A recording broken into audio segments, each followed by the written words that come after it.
Salam. Apa kabar kekasih Tuhan Yesus Kristus? Kiranya damai sejahtera dari Allah Bapa dan kasih setia dari Tuhan kita Yesus Kristus serta Roh-Nya yang kudus senantiasa menyertai kita semuanya. Amin. Pada episode edisi ke-31 dengan seri 2501, Suara Ceria dari Penjara atau Cheerful Sounds from a Jail Cell. Sekarang kita bahas kata pengantar dari kitab Filipi atau Philippians yang merupakan kitab ke-11 dari Perjanjian Baru pada Alkitab. Kata pengantar ini saya kutip dari buku The Student Bible yang telah selesai saya terjemahkan ke dalam bahasa Indonesia. Filipi atau Philippians, suara ceria dari penjara. Sukacita di saat yang paling tidak diharapkan. Akhirnya, saudara-saudaraku, bersukacitalah di dalam Tuhan. Dari kitab Filipi pasal 3 ayat 1. Joy atau sukacita. Dunia memiliki cincin yang tepat dan menyayat hati. Namun, seperti kata lain, telah dikeringkan oleh makna selama bertahun-tahun. Bahkan telah disumbat sebagai suatu nama deterjen pencuci piring. Akhir-akhir ini joy atau sukacita umum digunakan untuk suatu sensasi seperti thrill atau getaran jiwa. Kita beranggapan sukacita sebagai sesuatu yang Anda tabung berbulan-bulan untuk dinikmati dan kemudian dihabiskan pada suatu momen kegembiraan. Suatu perjalanan ke Disney World, suatu penyelaman terjun bebas, naik roller coaster yang paling menegangkan di dunia, atau perjalanan dengan balon terbang. Paulus memiliki pemahaman berbeda tentang kata itu, seperti ditunjukkan surat ini. Bila Anda merasa seperti putus asa, kitab Filipi menggunakan kata sukacita atau joy, atau bersukacita atau rejoice pada setiap beberapa alinea. Tetapi sukacita yang jelas itu tidak lenyap setelah jantung Anda mulai berdetak dengan normal lagi.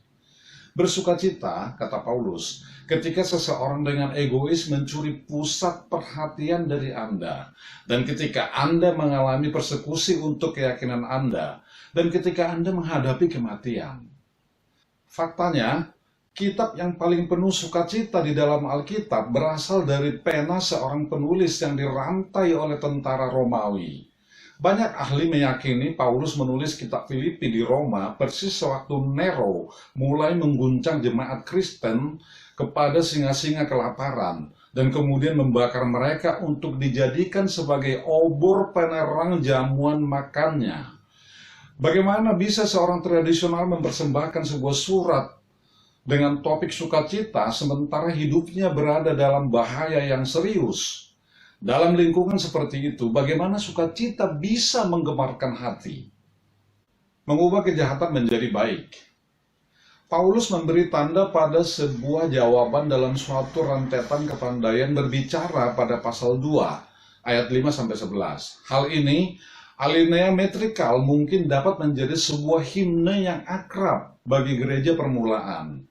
Di dalamnya, Paulus mendiskusikan sudut pandang kedatangan Kristus ke bumi.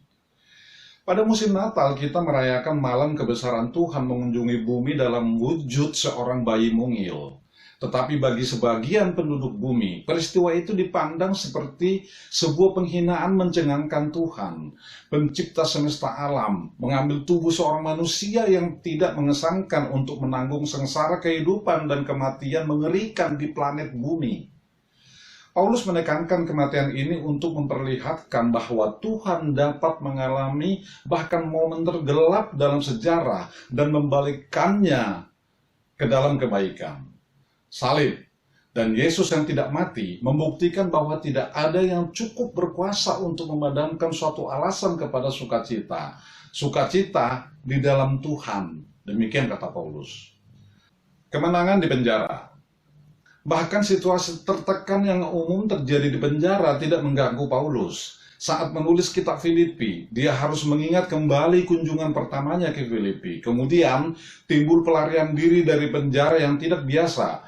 Penjara hancur luluh lantak, tetapi para tahanan tidak. Dari kitab Kisah Para Rasul pasal 16 ayat 20 2-28. Bahkan ketika Paulus tinggal di dalam penjara untuk waktu yang lama, Tuhan memanfaatkan pengalaman untuk memperdalam pelayanan. Saat menulis kepada jemaat Filipi, berbagai perubahan timbul di antara tentara kerajaan Romawi. Dipaksa dengan tugas penjaga untuk memantau penginjilan harian Paulus. Paulus merangkum filosofi hidupnya dalam suatu ungkapan pribadi yang terkenal. To be or not to be, atau menjadi sesuatu atau tidak sama sekali, dan menyimpulkan bahwa hidup adalah Kristus, kematian adalah keuntungan. Dari kitab Filipi pasal 1 ayat 21. Tuhan bahkan lebih berkuasa daripada kematian, dan itu membuat sebuah sukacita seorang Kristen tidak dapat dihancurkan. Bagaimana membaca kitab Filipi?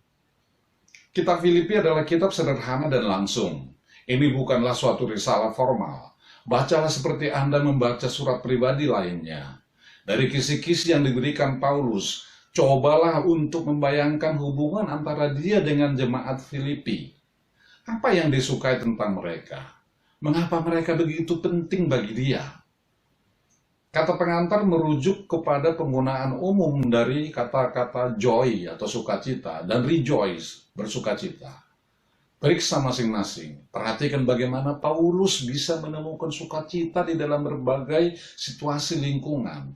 Gunakan kitab Filipi sebagai sebuah kitab yang bersifat kebaktian. Pertama, bercermin kepada apa yang dikatakannya. Kemudian, aplikasikan kepada kehidupan Anda sendiri. Salam. Saya Andi Permantambuna menyampaikan terima kasih Anda telah menyaksikan edisi YouTube dari Ala Perkasa Televisi Channel. Jika Anda berkenan, mohon Anda like, Anda share, Anda subscribe, dan tekan tanda lonceng agar Anda tetap terupdate dengan edisi-edisi selanjutnya dari Ala Perkasa Televisi Channel. Juga agar Anda bisa mendapatkan edisi-edisi sebelumnya yang telah kami tayangkan. Dari daerah Bintaro Jaya, Tangerang Selatan, saya menyampaikan Tuhan Yesus memberkati kita semuanya. Amin, amin, amin.